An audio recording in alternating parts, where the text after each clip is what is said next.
everybody. I don't know. Yep, you can hear us. Are we live now? Amy, how have you been? Oh, we've got Chris in the back room. 1 second. Hello. Hi, Chris. How are you? Hi there. Hello, Fine, thanks. everyone. Hi, Margot. Hi, Hen. Hi, Tal.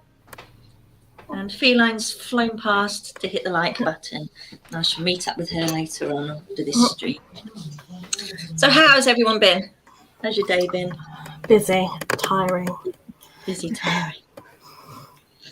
Yeah, Always I know fun. that feeling. Sorry? Always fun.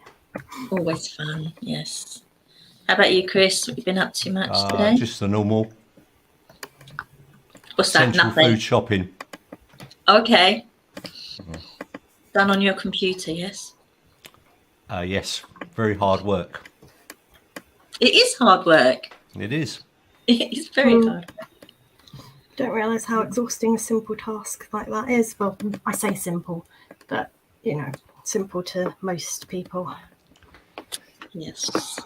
Yes, it's remembering what you need, remembering what you've got, remembering... Where you put your list, where your shoes are, where your clothes are most of the time. Yes. Yeah, so, my day's been a bit of a... Well, nothing's gone right today, just from the time I got up this morning. So it's one of those days. So good luck with this stream today. Yeah, does anyone want to say anything before we crack on with well, we're going to talk about accessing medications and alternative therapies. So, Amy, have you got anything? The quick one with that is that accessing medications is a pain in the backside, and alternative therapies don't really tend to exist within the NHS. So if you're not able to work because of your condition, you can't access alternative therapies.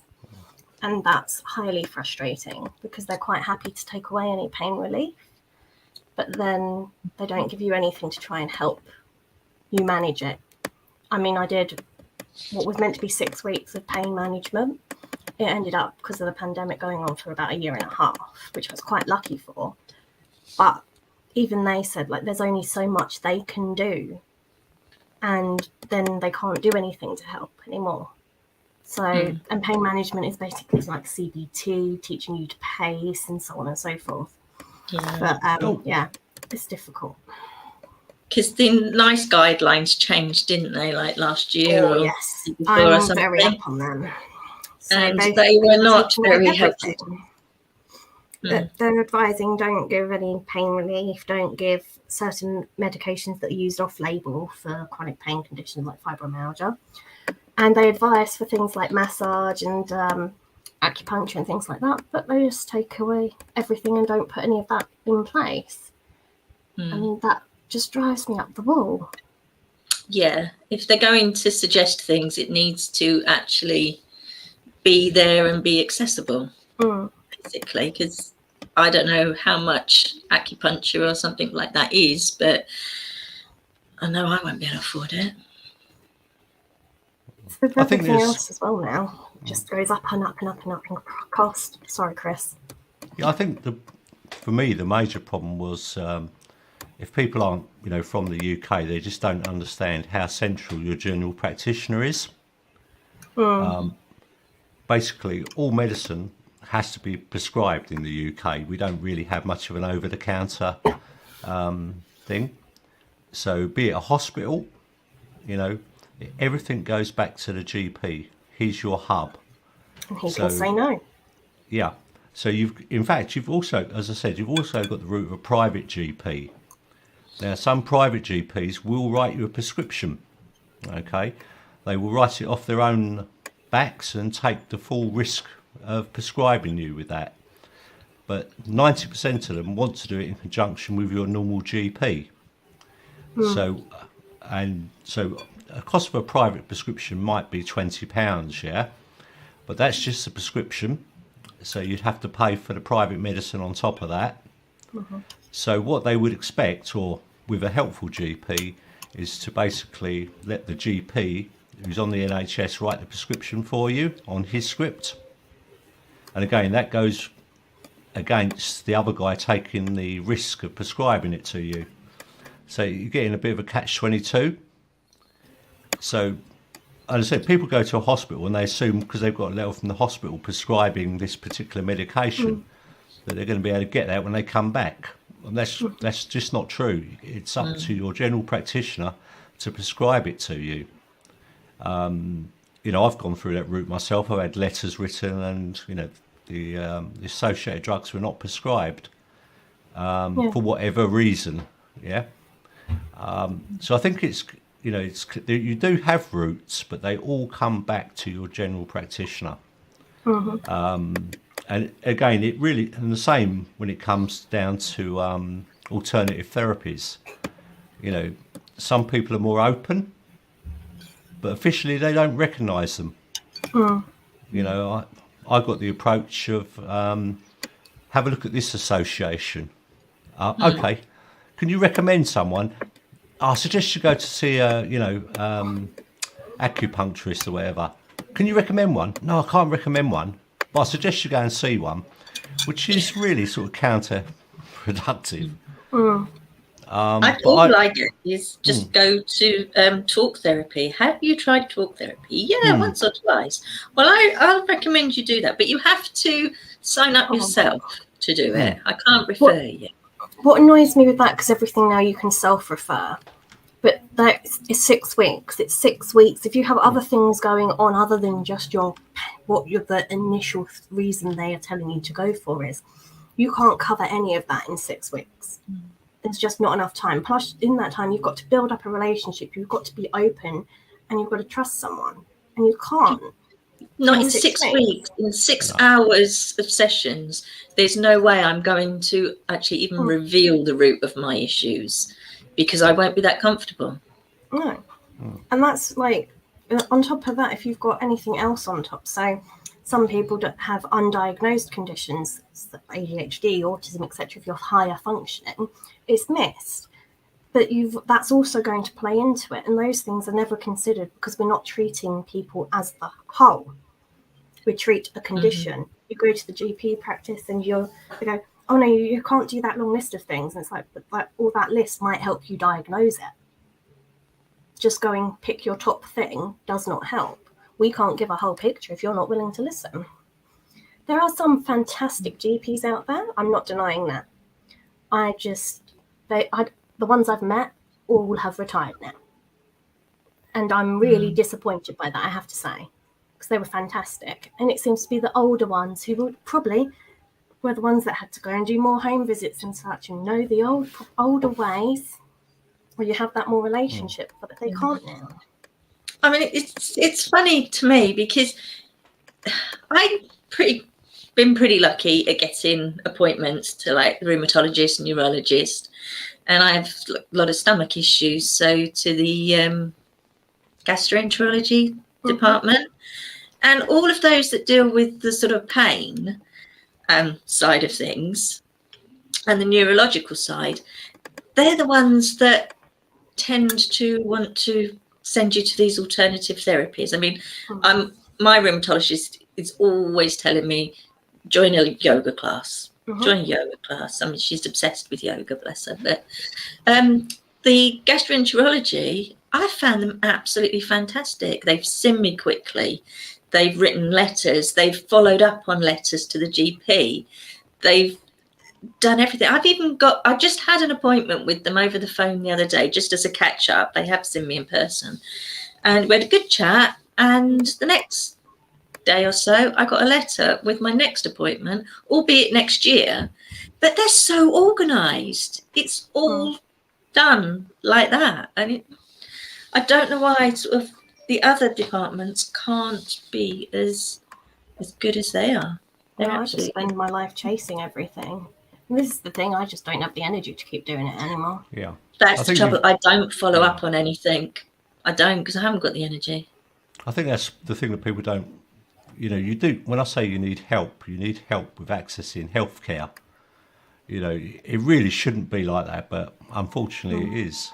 You need someone, let's just call them compass mentors for another word or words. who can actually guide you through that system. You know, because it's a minefield, and it's very, very depressing to actually try and work your way, and you're doing it at the worst possible time. You're ill. Yeah. And I think that's what a lot of people forget, you know. And people, you know, like we spoke about, or we did last week, about relationships. If you're ill, it's very difficult to communicate anyway, you know, because you're in pain basically most of the time.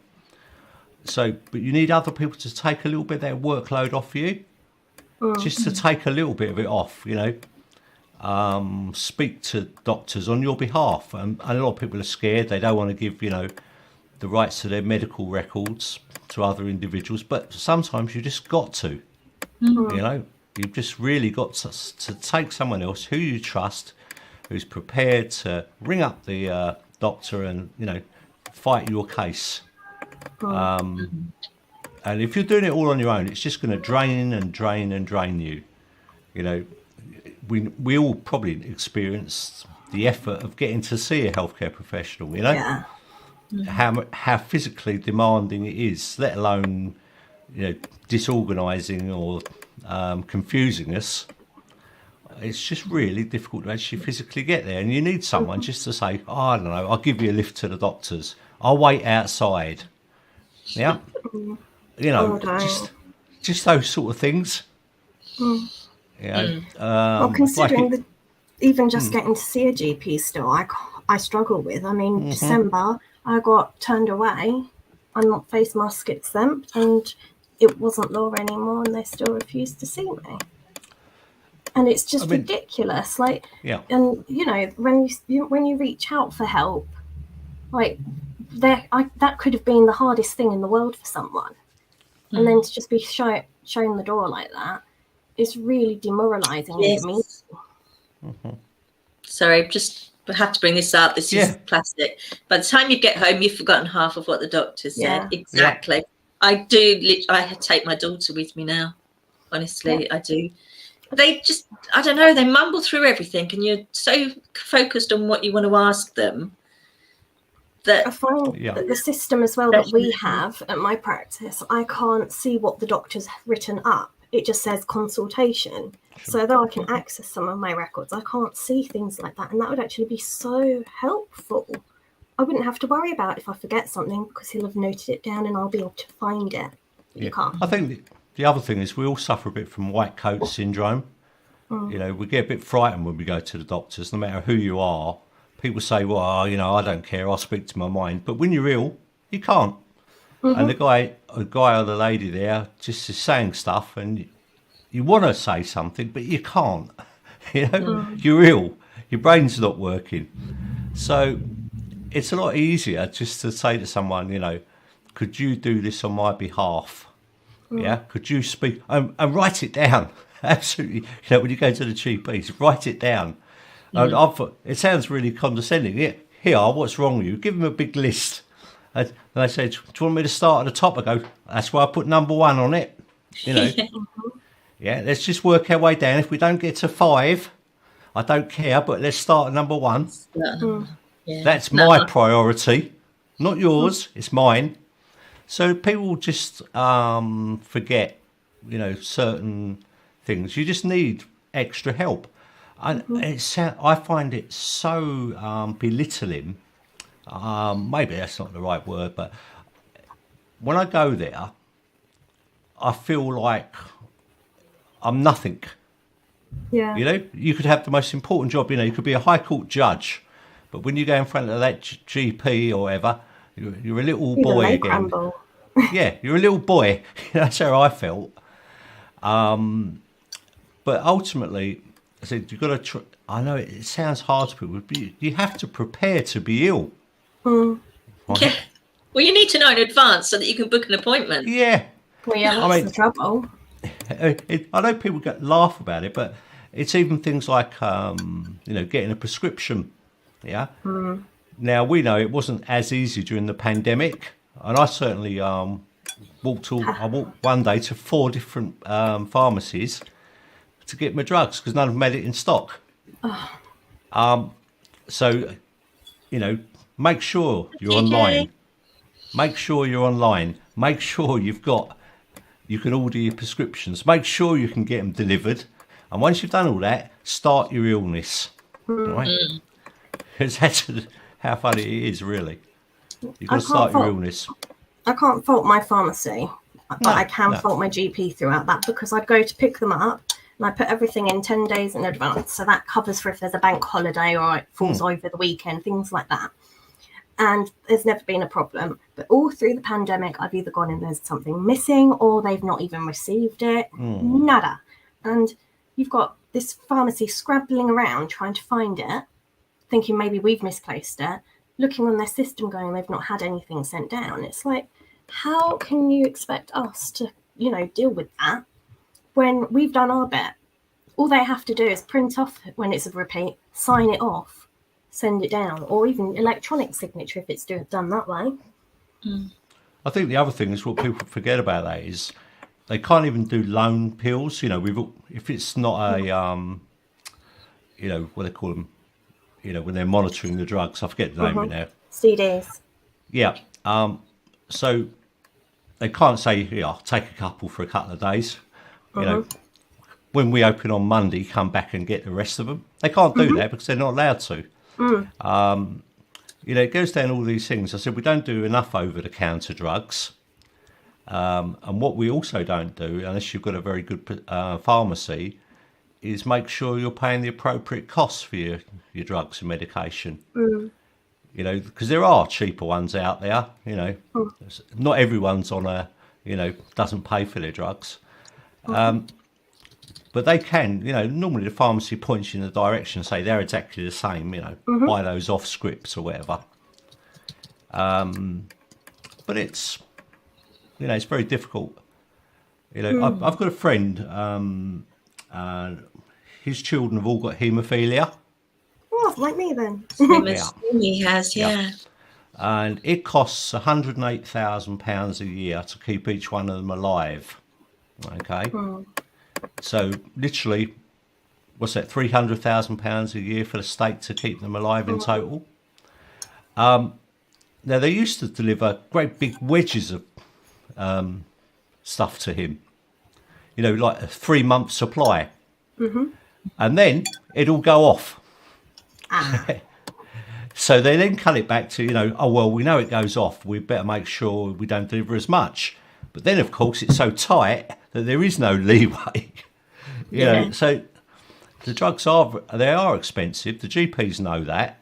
But they don't really give you any guidance. There's no, a good GP should. An example of that is like, I go and pick up my EpiPen. Fantastic. Haven't needed it. Fantastic. Goes out of date. Then I go, well, how do I dispose of it? Well, you should have a sharps bin for one EpiPen. I can't just take it to a pharmacy. I can't take it to my GP practice. And they don't want us to throw it out with normal waste, but no one can point me in the direction of what I should be doing because they just go, no. Well, it's ridiculous. My last one, I've left at my partner's because their GP practice and stuff are much better. And hopefully, fingers crossed, it can be disposed of safely. If not, it will just be brought back home. But we can try and, jump through those hoops. But if we're not getting those hoops to be able to jump through, I mean, as you said, like getting access to them's hard, yeah? I mean, like for me, I wish they were all different colours. I wish there was some massive standard of what colour pills should be. Well, there are some in there that are certain colours, but they could be, depending on the manufacturer, there could be a different colour based on that as well, which is annoying. And there's meant to be numbers or letters on the capsules and so on, and the caplets meant to have stuff indented into them. But they're not easy to read anyway. No. I'd love everything a different colour, easy for you to just look down and go, that's what that's for, that's what that's for. I always take mine before I go to bed, right? So normally quite late, I must confess. And I just sort of like grab for them now. And when I first got them, I was really, really paranoid about taking the right things at the right time and all that. But now I sort of like just grab them. And if I make a mistake, hey, it's not that dangerous. As long as I don't swallow 27 of them, I should be all right. But I think you could just people have got to help you as well. That's what I'm trying to get at. Is you need people around you who are going to be able to say, like, you know, I know you're struggling with your pills. I'll lay them out for you. I know we have these boxes and stuff. Yeah. But when you're at home at 2 o'clock in the morning, all I want is a big line of them. So I can just go boom, boom, boom. Thanks very much. In my mouth. Glug, glug, glug. All right. Well, I There's can't one of them. because I get mine in Dosset boxes done by my pharmacy, because some of my pills I was really struggling to actually get into. And if you can't get into them, you can't take them. So I can't put them there. But then some of them, I know they're not meant the same to be as safe as the blister packs, but some of them I would open them up, and the little sellotapey bit that they have with it was not actually touching anything. So I could have just peeled them all straight off quite easily. And that's not an issue for me because I'm an adult, but if there was a young child, I'd be a bit concerned. So it'd be nice for there to be something designed for you to be able to get into if you struggle, but still secure enough that it's not a risk for some other person. Because when it's a tiny little blister pack with a tiny little piece of foil for one tiny little pill, if you're in pain, they are horrendous to push out. And it's the only reason they gave me the Dosset boxes, because I went to my GP, oh yeah, I just use my craft knife to open them now. And he was not impressed. But I thought that was quite an initiative to go by. I couldn't always ask someone for help, so I found a way around it. It's just one of those things, especially if you're on your own. You know, I was on my own. You've got to take your pills. Got to remember to take them. Oh! Yep. Yeah. I never. And I promote here, not that we're putting this out as a sponsorship or anything, but my app that I have for my meds is fantastic. I can set it to even remind me to put in my prescriptions and everything. It's called MediSafe, and you can get it on Android or Apple device. I love it. And if you have an Android device, or if, I think it works with iPhone, I can't remember, but it vibrates on my Fitbit as well to remind me. And then if I'm upstairs and my phone's not directly next to me, boom, I get told, I remember. And I've set up reminders, so I think I have up to 5 reminders every 10 minutes. So that's 50 minutes to keep reminding me in. But that's how I've set it up, and it makes sure I get them. I think the other thing as well, you know, we're talking about the difference, you know, especially when it comes to psychiatric drugs or anything that's remotely seen as psychiatric. Obviously, we have NICE kicking in the UK. And again, these things are recommendations. They're not law or anything. They're recommendations as to what people should take. And some doctors will go for it, and other doctors will say, yeah, it's only a small dose, mate. I've been giving that to people for years. And other people say, no, you can't have that 3 weeks, one day. You've got to stop, you know.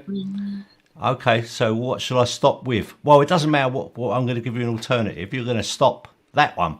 Okay. So you've just got to be so difficult. Other people. That's what I say. Other people. Alarm. Yeah, that's a good idea. Alarms. It's just those sort of things. You know, you don't want to wake other people up, though.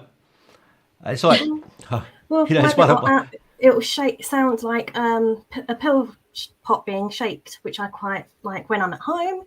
Not so much when I'm out. I just remember to turn it off. But the Fitbit, when your phone's on silent, works fantastic with the combination. And it's finding what works for that person. You kind of, if you are struggling, they kind of just go, well, what do you think is going to help? Oh, we could do a Dosset box. And then they're all measured out, ready for what time. But for me, when it happened, I had someone come, I told them what times I took them. We put them into their little sections on a piece of paper so you could see where I would have them. They don't send that down to the pharmacy. They don't even tell them what time you're taking them. So your pharmacy gets your normal prescription of it through, and they have to try and work it out. I went back in one day because I actually thought I'd taken the wrong pills at the wrong time and thought I'd overdosed on one of them a little bit and panicked. You do panic because that's your instinct. Oh, sugar, I shouldn't have done that, blah, blah, blah, blah, blah. But in the time I spent panicking, I eventually sat down, took a breath and realised that actually, no, I hadn't. So I went up to them and said, look, this isn't where I normally have it. I need this sorted, please. They were fine. They were like, oh, have you got the rest of them here? Yeah. They took all my Dossets back and redid them for me. I thought it'd just be, next month. I thought I've got to struggle for a month, but, can't fault them. But I do find like when people realise there's another problem for you trying to manage things, they seem to be more open to helping or more flexible. But that time I just was in such a state, and you don't realise how putting one pill in the wrong bit at the wrong time, it makes such a big difference. Yeah. So I've got a question for you guys. I know you may need some medications to actually keep you alive. But other than those ones, what sort of medications do you take for your sort of general pain and things, that's not life-threatening? Because I don't take any medication. I never took any medication for years. They just kept saying, try paracetamol, ibuprofen, cocodamol, various things, which none of them, as we know, touch it. But so I do a lot of, I wouldn't say alternative therapies, but just different things to cope with the pain and tiredness. Sometimes it works and sometimes it doesn't. I was just sort of wondering what kind of medications you've been prescribed. I use, what did they put me on eventually? What do I have, Amy? Can you remember? Is it pregabalin? Pregabalin. Yeah. Which doesn't actually do anything for my pain. I'm not really sure what it's for, but it has chilled me out completely. So it can actually help with anxiety, because they put me on that for my pain after I didn't get along with gabapentin, which is quite normal. They try one then the other for fibromyalgia. Yeah, they tried me with amitriptyline, didn't work. Yeah. Hi, TJ. So that's another one they use. Hello. Good to have you back on panel. Generally for epilepsy, but it is used off-market or off-label for anxiety, which is why they kept me on it, because I actually found after the first few days where I was really drowsy, once I got past that, it helped my anxiety so much compared to before. So that was why I stayed on. That's the funny thing with mine. My neurologist was convinced I had epilepsy or a form of epilepsy. Did all the tests and everything came back no. And then nothing was done about it. And then my rheumatologist suggested I went on the pregabalin. And suddenly I start to feel better. And like you say, that is generally used as an epilepsy drug. So who knows? Who knows? If you don't show up in the way they expect you to, it makes it quite difficult, I think, for doctors, because they have their textbook examples and then they have their not so common textbook examples, and then there's nothing for the what if you see this but it still seems like this textbook. So let's say hi to TJ. How have you been, TJ?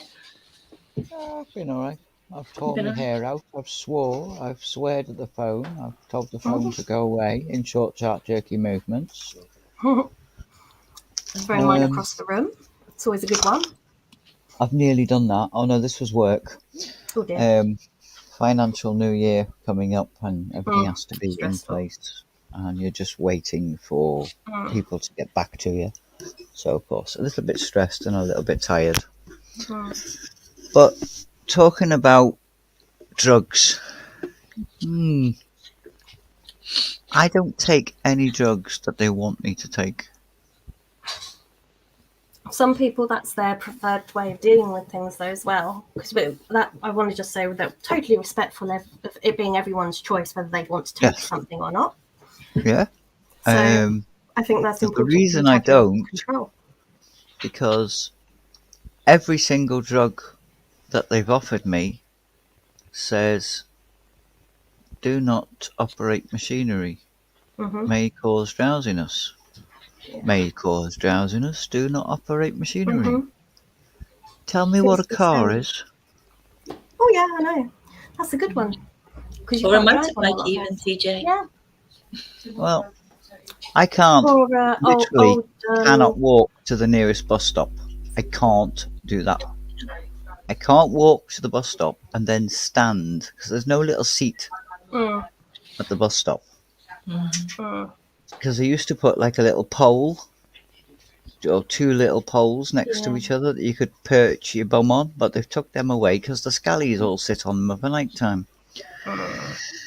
So to walk to the bus stop, to stand at the bus stop on the hopes that the bus is going to come within the next 10 minutes, to then get on the bus, to be thrown all over the place, to then get off the bus and walk to my place of work is nigh on near impossible. I would not be able to do a day's work once I'd done all that. Yeah, buses are a killer for me. I need to be able to drive. Why do these drugs? It'll stop the pain. It also stops me from going to work. Do you want me to give up work? Do you want the state to pay for everything? And you know when you say that to a doctor, they go, "Oh, no, not didn't really. think." And medication does cause me to be drowsy. Even if I take 2 paracetamol or a cocodamol, I will be knocked out for about 4 hours in a deep sleep. I sometimes take it just to go to sleep because I know I'll sleep throughout the night. Oh, I'm so jealous of that. Yeah, sleep is not a problem of mine. Yeah, sleep's a big problem with me. But then you give me something like Puriton, and that will conk me out. And I mean, I'll be gone for well over like 12 hours, to the extent that when I was at uni, I had an anaphylaxis reaction, and the hospital decided, against everything I told them, to give me them and give me Puriton. Thank you for ignoring me. Because then I went back to uni, and I literally just slept. I slept through my phone ringing. I slept through people banging on my door. They had to get the wardening staff to come in and unlock my door to come in and check on me. Like, it was that bad. And they were just like, "Oh, you are like alive, and you're back in your room, etc." Because they didn't have a clue. I was like, "Yeah," but they had to physically shake me awake, and they were like, "No, you've got to go home." Couldn't travel back safely, could I, idiots? But you know, even when you're telling someone, "No, don't give me that because it's going to be that problem," there's definitely times when I've sat there and I've thought, "I'm going to just go and get some Puriton because I know that's going to knock me out." But that's not how we should feel. No. It shouldn't be, because we know that's not healthy. I think I've become immune to them. You know the old half-lives or whatever they have. Right? I started off and that knocks me out. One of those, yeah, that's all right. So, 2 of them, then you get to about 3 or 4, then you think, maybe I shouldn't be taking as many of these. But I don't mind as long as they're like, you know what I hate? If we've all got one, is a pill we hate taking physically. Yes. Right? And I've got these little amitriptyline buggers, and I look at them like they're my enemy every night. I look at them and go like, "You've got to go in my mouth, and you've got to go down my throat. And if you don't, I'm going to smash you." And it's like they need a lot of water, these amitriptyline, right, to get rid of. But then I'm up all night. Right? So it's catch-22. Oh, the joys. Yeah. And I look at them, they're like, all the others are sitting there all saying, "Wait till he gets to the amitriptyline, he's going to be a bit more angry." I'm sitting, and I'm going to literally, and they won't go down my throat. I'm thinking, "You little buggers." Excuse my humour, it's pretty much like that. And then I think, would have gone now. Time to go to sleep. But 20 minutes later. Yeah. You just think to yourself, it's just those silly things that go through your mind. I think everyone does. You've got to have a little bit of humour as well. If you lose your humour, that's the worst bit. You've got to have a little bit of a laugh. Yeah, that is. You've also got to, when you go to your GP, years ago, you had your doctor. Yeah.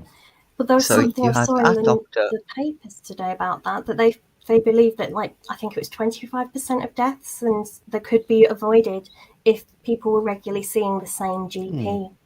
It's astounding.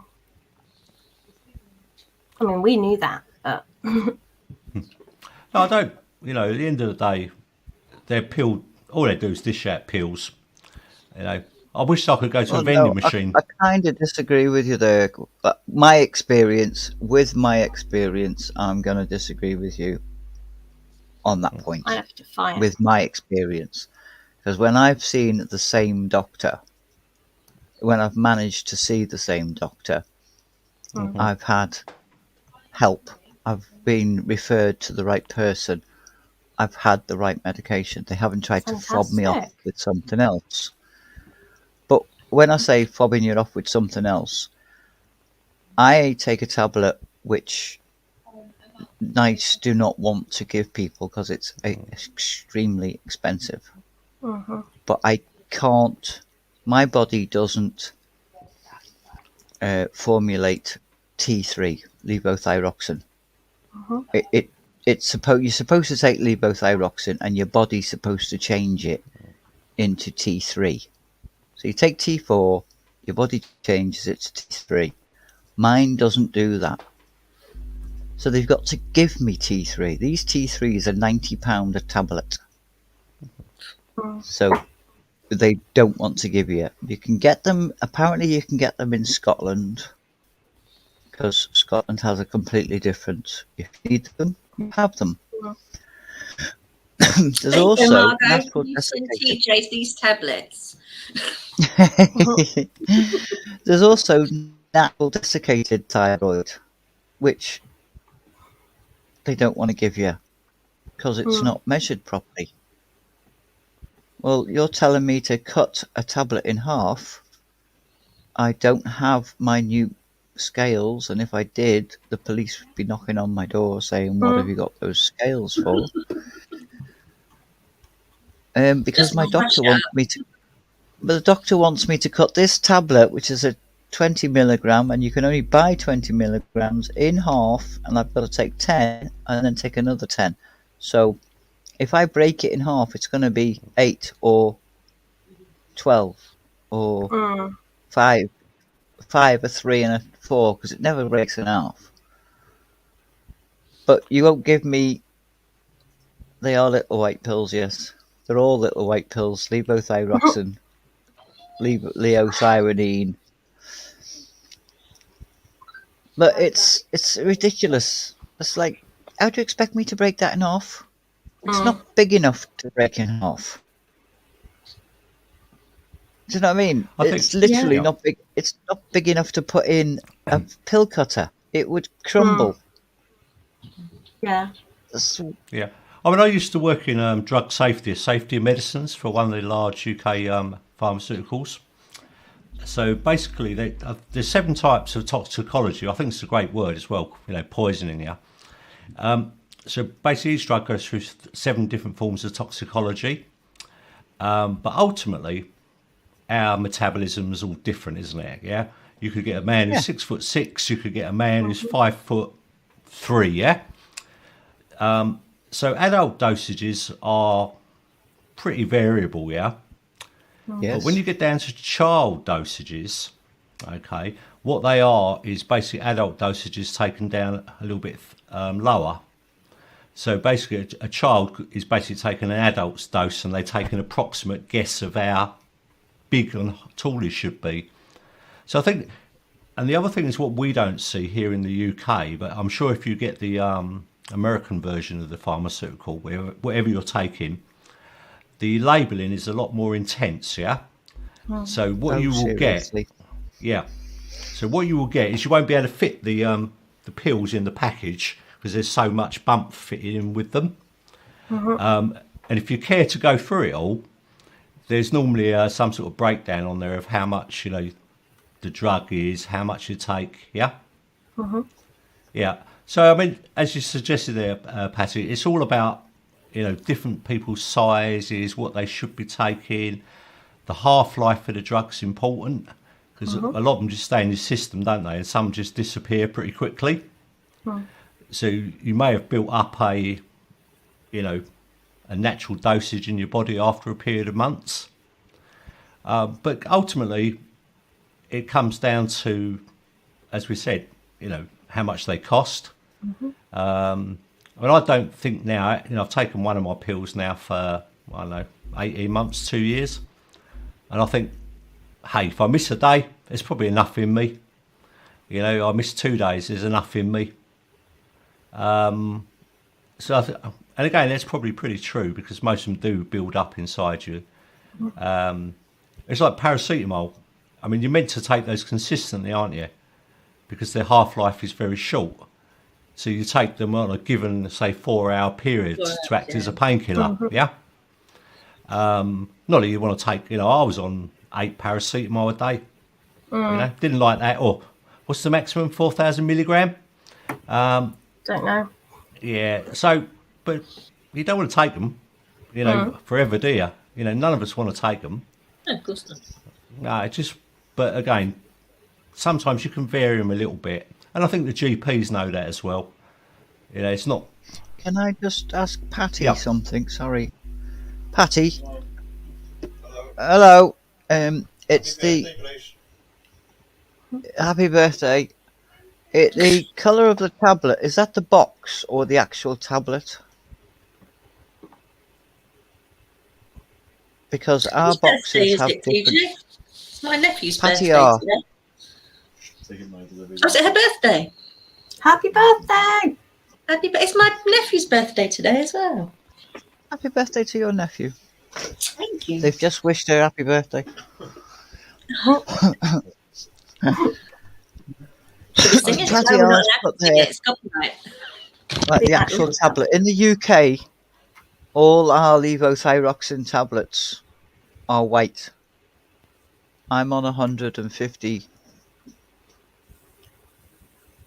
Are they I'm on not coloured by 150. dose then? Because I know lots of medications, like if it's X milligrams, it will be that colour, and then there'll be a slight change for a higher dose or a low dose, and so on and so forth.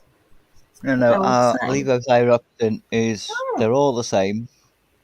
They're all white. They're nearly all the same size. Helpful. You've just got to know which one you're taking. Hmm. I'm going to be having a problem with that soon. But anyway, that's beside the point.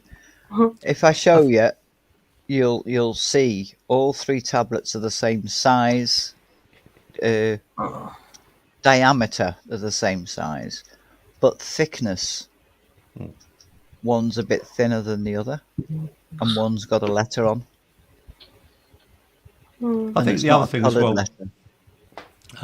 one of the things I learned in the pharmaceutical, the way you actually take the drug is very important as well.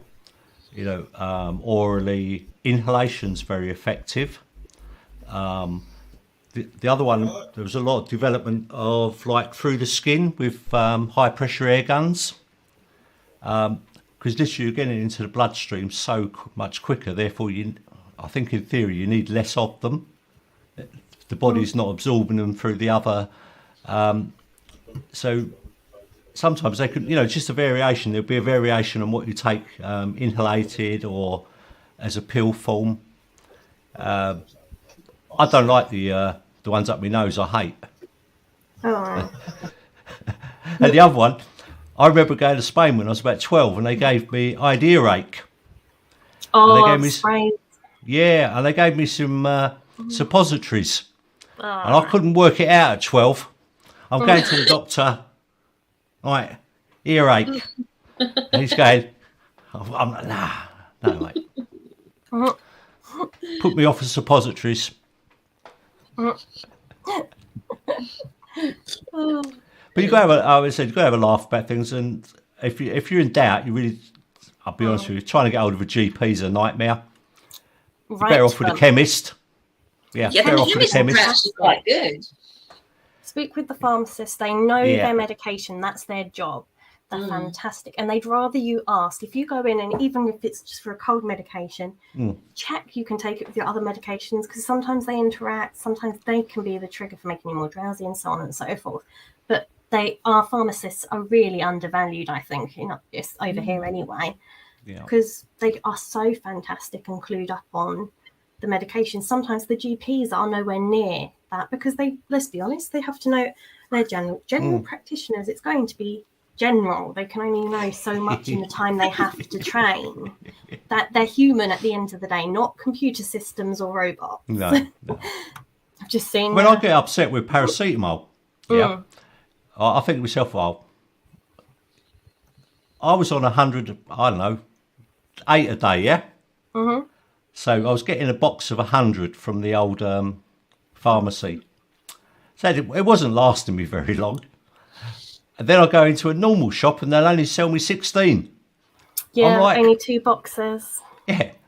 And I love setting off the alarms in the supermarkets. You know, when they say, "Oh, you need an adult to check that you've bought 2 boxes of paracetamol," and I'm like, "No." I look at it and go, "It's only 2 boxes.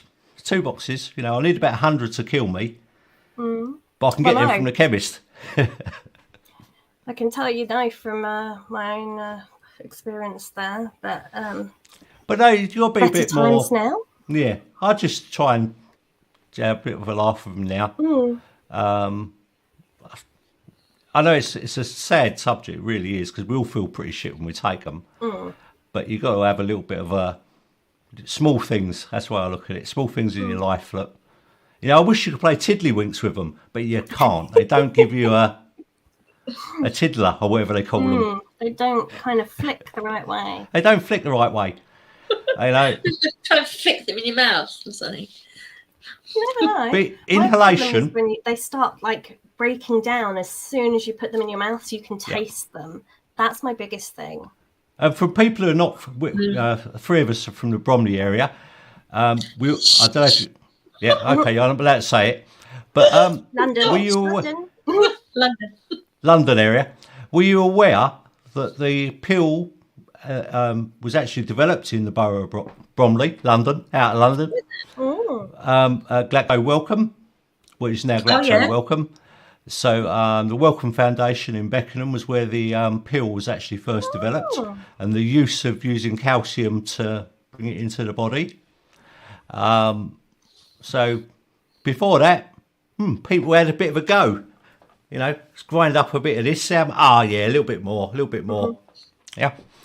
And so maybe it's better after 100 years we do get pills. Yeah. Even if they are little buggers.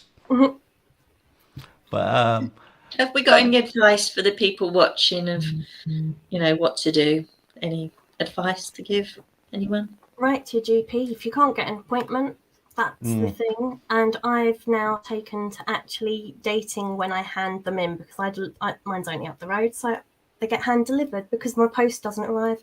Apparently a letter was sent to me on the 28th of February. It still hasn't arrived. So I can't trust that. So I hand deliver. I note everything in the header now. And funnily enough, it goes on my file the same day now. But before, I was waiting for donkeys for it to turn up on there. I know this is a really naughty thing to say, right? It's something I had to do it a couple of times in business. Put a tape recorder on the table, right? And it changes people's reactions to what they're going to say to you. And obviously ask for their permission. That's why I put it on the table, to show that you're openly recording them. And then just see how they react to that. If they're a nice, open, transparent person, they'll just say fine.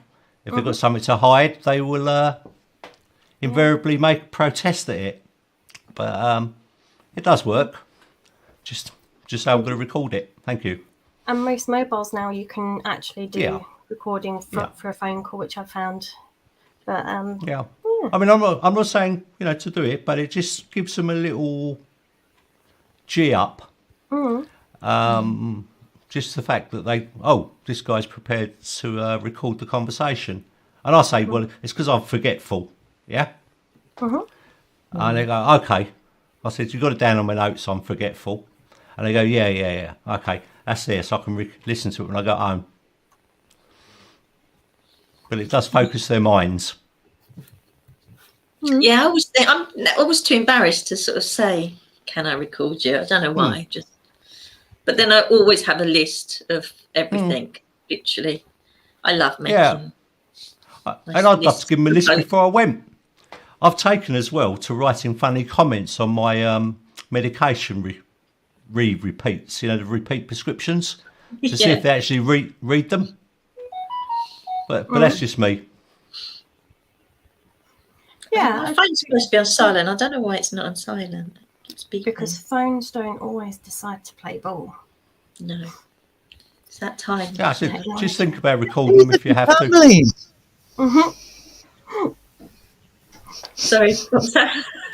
I missed Not that. I'm getting at anybody. I think I'd feel quite uneasy asking to record things, though, especially if you're already feeling a bit rough physically, mentally, whatever. I think that's quite hard. I just want to be able to see what they're writing about me, so that if I've forgotten something, it's there. Yeah. I'd be perfectly I fully appreciate content with that. I know some GPs are complete and utter twits and aren't very supportive and aren't going to tell you the truth and maybe even give bad advice. So yes, absolutely, there's a place for it. From my understanding, the feeling I'd feel. From a legal perspective, my understanding is, if a doctor writes down an opinion, he does not have to disclose that opinion to you. Okay. So it's purely his opinion. But his opinion could influence another GP that I see. So I should have every right to see that. And actually, I think legally, I'm entitled to see anything on my record that they have written. GDPR does not extensively cover the medical profession. Yeah, there are certain elements. Mental health grounds. But what I would say to them, it's like anything. You say to someone, if you're not prepared to write it down, don't say it. Give me a copy. But I just said, leave your phone on the table. I'm recording this, mate, because I'm a bit, slow when I get home. They generally speak up a little bit more as well. Yeah, they're more careful about what they say, aren't they? Yeah, they don't get frightened. They're just a bit more, this could happen to me. And it could be any other patient who's in there. Once it happens to them once, they're a bit wary about any other patient. They realise they could be recording the conversations. So, yeah. No. Yeah, you're not legally bound to. I said it's an opinion, and that's all it is. But when it could influence your medical care and you're entitled to have a say in your care, you should be able to access that. And that's not the right way of dealing with it. Because I think other professionals are always going, I don't want to undermine that professional, but your GP is quite happy to ignore that consultant he referred you to. But if they're in the same flipping building, it's a whole different matter. And I find that quite difficult. I've got one doctor who saw me several times in a month pre-pandemic and bent over backwards. But my normal GP, won't do anything to help me. Quite happy to let me struggle on. And that's the frustration. Because if I can't see what's being put, I can't even argue if I disagree or if they've not taken what I've said to and written it down correctly, which I should, and I'm entitled to have my records corrected. But if I can't see what he's put, I can't do anything because the word consultation doesn't tell me anything. I mean, the other thing, as I said, if you have a private GP, which I know people look at it as prohibitive in the cost, but it isn't really that expensive, for a one-off consultation. And basically, as soon as they ask, someone external's looking at what they're doing to you, it changes people's persona because they've got another set of eyes looking at how they're treating you. You have a legal right to ask, say, to another GP, could you look at my records, please? And a second opinion, some will welcome it. They say, that's great. I don't have to look after him as much or her as much. But others will say, no, what's this person doing telling me? But ultimately, it's just another set of eyes looking at your what they're prescribing you. Is it right? A good thing because, other specialists understand different things. And, you've got two peoples with two different opinions. And, I think it's quite good to shop around. It's all well and good. I mean, with me, most of the time I get a diagnosis and then told to Google it, and I find that very, very unhelpful. You've got some GPs who will go, I don't want you coming in here after consulting Dr. Google because you'll come in and you're overly worried. You might have sore throat and you might think you've got throat cancer. No, I've never done that. But when I'm told, here's your diagnosis, and I go, I don't understand what this is. I've gone away, taken time to process it, probably done a little Googling from reliable sources like the NHS website. But if I still don't get it, going back to them and being told, Yeah, Google it. That's so unhelpful. That's what happened to me with my FND, though. My rheumatologist has written like 2 or 3 letters to me and told me all the time, go and check out this website, check out this website. Well, I check it out and I think, yeah, that sounds perfect. And you go to your GP and she's like, well, I don't know. And you go back to her and you think, well, but she's referred me. They don't have to follow up on that. That's the thing. GPs don't have to. What they get told by any consultant, they can override. And that's exactly what my GP does. So I just kind of feel like I'm wasting the consultant's time and that specialist team's inputs time and could be actually going to someone who can then access what they're advised afterwards. I was told about my cyst in my head, and it was emailed to me. Right, and I found it quite, a bit rude, really. They emailed me, but it said it's small, right, and I didn't understand what small meant. Is it, this big, this big, this big? So I've rang up the old society for these cysts, or whatever they call them, tumours, whatever other word you want to use. And she said, no, there is an official definition of small. And I was like, perhaps they should have told me. And she said, oh, small, that's less than about 3 centimetres. I was like, oh, that's all right then. It makes me feel a lot better. 3 centimetres doesn't sound very small. But is that like 3 centimetres? Is that just like 3 centimetres high, width, depth? Or is it, square? So, fortunately enough, I had my MRI scan.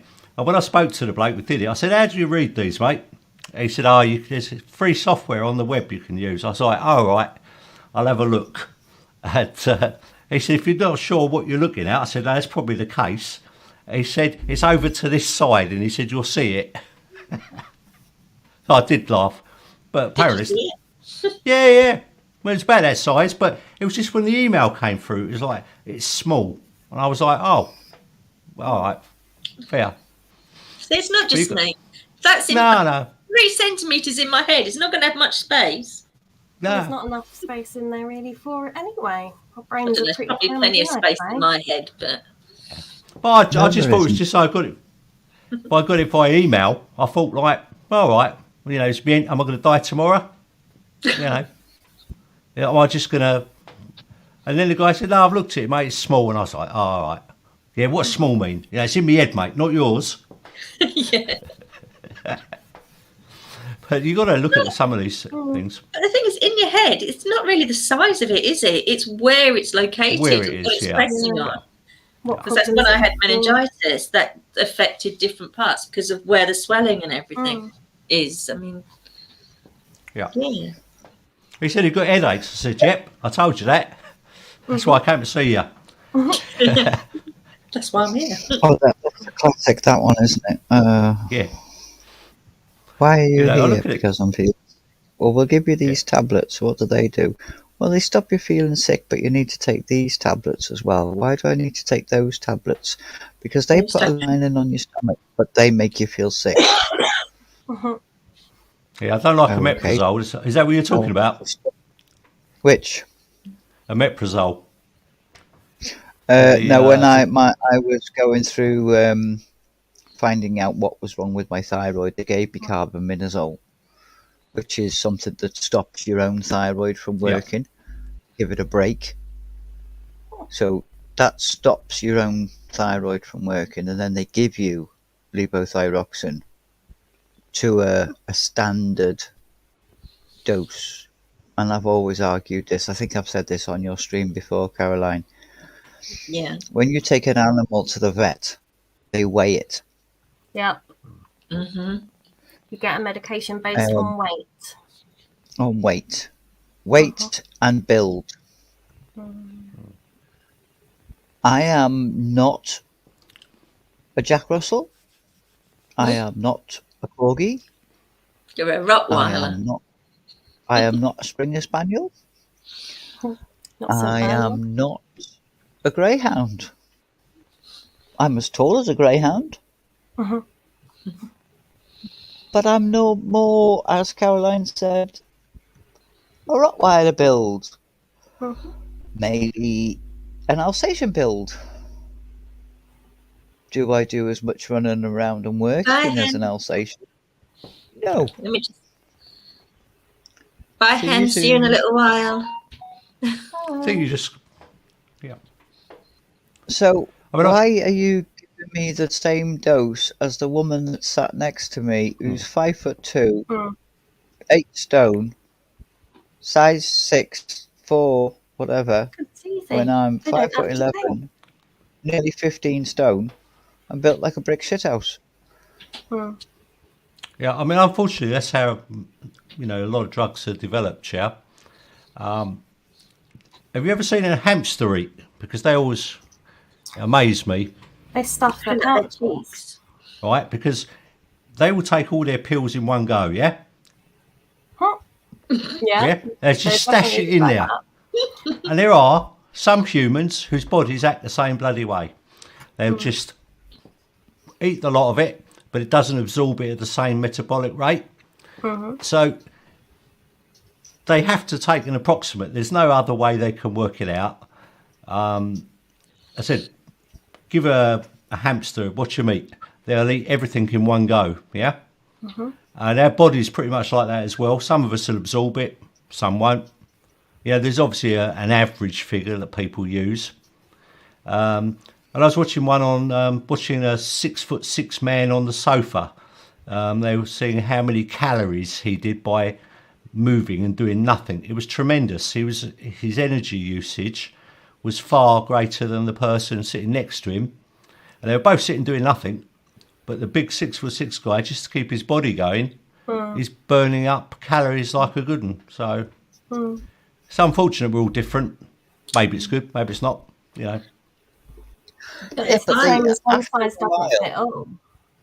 Sorry. After what a else? while, like 8 years of seeing the same consultant and telling them this is not right, this is not right, this is not right. Look at me as a patient, not at the screen, which has got a computer printout of what my Exactly. blood Look says. at me. Because I'm a woman and we are directly affected by what happens every month. The joys. Our hormones go up the wall, back down again. What wind is blowing from the east affects us.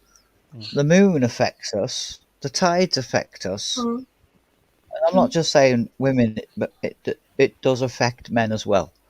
The magnetic fields in the earth. Because we're 90% water, so we are going to be affected by the tides. Yeah. So I do a blood test on a Tuesday after a full moon. It's going to be different from doing a blood test on a Friday before a full moon. Never thought of that. Well, it is. If I have cabbage, which has got a lot of iron in it, Yeah. and yeah. I don't, diet's going I don't to affect it. realise Otherwise, nothing else. how much cabbage I've eaten, then I do another blood test. That's going to be different, isn't it? And they I don't. wish I could do my own. I wish I didn't have to bother going down to get them done. I Definitely. wish I could just do my own blood tests. There you go. I'd be Put it in quite something. happy. Just draw the blood out, send it off. I would be, yeah. And I would like to get the results back myself as well, not to the GP, because they just look at them and don't bother telling you if you're blowing anything. I mean, I must confess, the old pandemic thing, right? I kept on speaking to this horrible GP. Anyway, who wouldn't send me for blood tests because they were too busy Sorry, one more time. doing the blood tests. And then I went down there. There wasn't anyone. There was no one. Just went down there, walked in, got it done. Nice and easy. I don't like waiting around for the I blood hate tests. that you have to book now, though, as well. Yeah. Like, And I have to remember that I might have to have suddenly an appointment change while trying to book this because everyone else messes up their timetables just as easily as I can. But then if you don't turn up or you forget you booked it or you don't get reminders or whatever, it's our fault. But The other thing as well, I could book it at my GP practice and go and have it done. You know, Fantastic. when you test go for your blood tests, yeah, and like they take whatever they call them, cannules, Oh, cannulas. Cannulas, yeah, I forget all these words, right? I'm good When you with go that. for to give blood, you give them a pint or two, don't you? Yeah. Mhm. I just don't know why they just don't take a pint of it and run all the tests at once. Because that costs lots of money. I mean, that's my Well, attitude. While I'm sitting there, just take it all. actually, they don't have to take that much blood. No. Only certain tests need a vial. Yeah, Vial. vial. A vial. My Lots of them we son, can run from the same sample. they didn't know what was wrong with him, so I said to him, they're going to put you some cream on your elbow and they're going to put a needle in, but you're not going to feel it because the cream. Okay, is it going to be all right? Well, I have to have it done all the time, so I'm telling you now, they put the cream in so you can't feel it, and I prepared him, and he was okay for it. He was okay for this needle going in and the blood coming out and the vials getting filled up. He was fine. He was okay. They stuck. To this day, I'm like, what? I go through this every 3 months, and that's all you need. They stuck a pin in his finger, which filled up a tiny little vial, pressure vial thing. Literally stuck it in his finger, and it filled up like 4 millimeters of blood in this little vial. I said, "Is that all you're taking? Is that for a separate test?" They said, "No, that's all we need. We can do every single test we need to with this." Wow. I'm like, I mean, it's just one of these things. I mean, I know from like my own experiences that the pinprick ones, and I find are the most painful ones, like afterwards, because obviously you use your hands constantly. It might just be my opinion, but I'd much rather just stick with the arm, to be perfectly honest, because it feels a bit cruel going for the finger. I know with some things like blood glucose and stuff, it's easier when you think about it in the scheme of things. But I personally wouldn't have thought go to finger for that, because, yeah. The way I look at it is, while I'm there, I spent an hour queuing up to get there, sit down, just take a bit, run all the tests on me while I'm there. Just do it all. It'd be easier. Yeah, and so I don't have to come back again. That saves you a bit of money, because I haven't sitting there and you haven't got to employ as many nurses and stuff to do it. Or send me them and I'll do them at home. And I'll send them off to you. I said that. They didn't like that one. No, but then don't. I was when I'd been at the vets and stuff, I'd done bits or I'd helped with bits. So I kind of was like, I know what I'm doing there.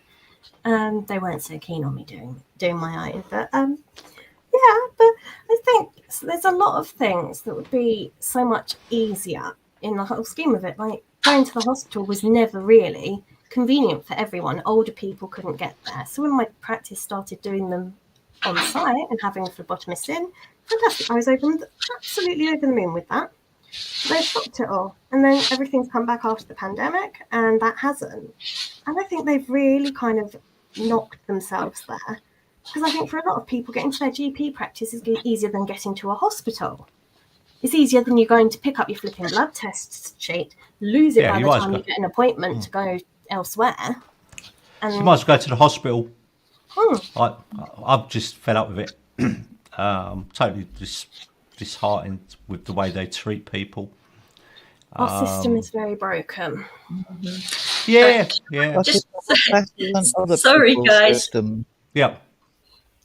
I was going to say, sorry, it's been a very interesting stream, and we can actually continue this conversation next week if people want. But I don't know if you've noticed, I've got a lot going on at the minute, and I need to go and feed my son.